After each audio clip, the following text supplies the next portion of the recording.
Olá, pronto para mais uma aula?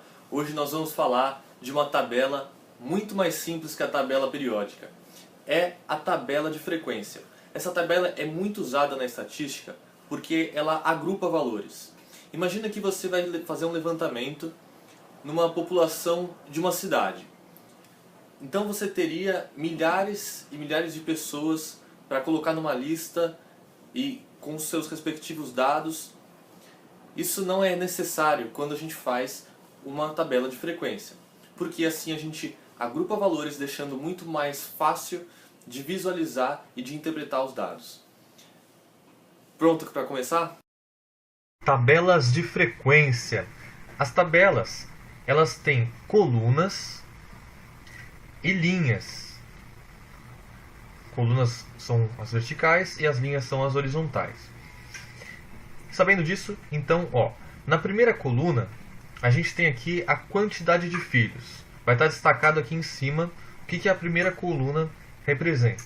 Então, primeira coluna, quantidade de filhos. 0 filhos, 1 filho, 2 filhos, 3 filhos, 4 filhos, 5 ou mais filhos. Então aqui é um exemplo de uma empresa querendo saber quantos filhos tem seus funcionários. Do outro lado, a gente tem número de funcionários. Então, 200, 100, 250 e assim por diante. Primeira coisa que a gente tem que saber, qual é a variável aqui e qual que é a coluna da frequência. A variável é o que está sendo estudado. Então, a variável, eu coloquei aqui xi, é a quantidade de filhos. Por que xi? Qual é o motivo desse i estar aqui?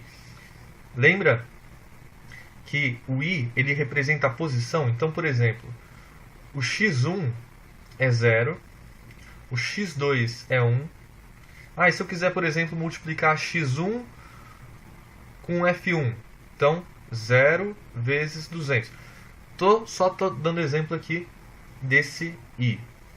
Certo? Então aqui desse lado a gente tem a variável e desse lado a gente tem a frequência.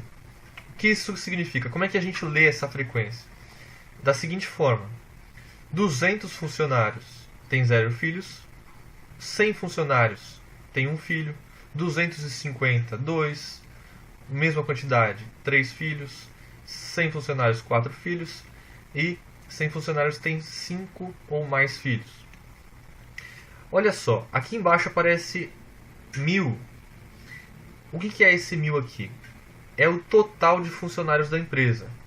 Se você somar todos os valores, aqui embaixo vai aparecer a quantidade total.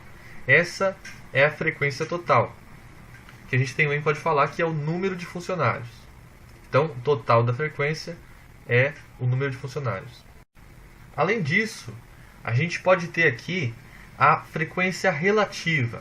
A frequência relativa é o número de funcionários, só que representado em porcentagem. Como é que a gente encontra isso? A gente tem que pegar aqui 200, divide por 1000 e multiplica por 100%. Então, cada f dividido por n vezes 100%. Olha só. Lembra que eu disse que a somatória de f é n? Então, é aquele 1000. Frequência relativa, mais uma vez, esse i aqui está representando a posição. Se eu quero achar o FR2 da segunda linha, eu vou pegar FR2 é igual ao F2 dividido por n. Por que o n não aparece i aqui? Porque o n só tem 1. Não existe o N1, o N2, o N3, o contrário da frequência. A frequência, a gente tem mais de uma, por isso que tem uma letra aqui do lado. Pega a frequência, divide pelo total e multiplica por 100%, assim a gente acha a frequência relativa. Se você quiser pausar e tentar entender aqui como é que eu achei cada valor, mas parece que está simples, né? Percebe que eu coloquei aqui é uma variável quantitativa discreta. Ela é uma variável numérica, quantidade de números, mas ela é discreta, porque não pode ter número quebrado. Como é que seria se eu tivesse uma quantitativa contínua? Olha só, salário, por exemplo. O salário, você pode ter ali centavos, né? Você pode ter número quebrado. Como você pode ter número quebrado? É uma variável quantitativa contínua. Até na aula anterior eu estava escrevendo contínua, mas era erro de digitação, tá? Você desconsidera. Contínua. Salários. Então, aqui, desse lado, não se assuste, vai aparecer dois valores. Isso representa um intervalo. Como é uma variável contínua, significa que ela não para. De R$1.000 até R$2.000, existem vários valores.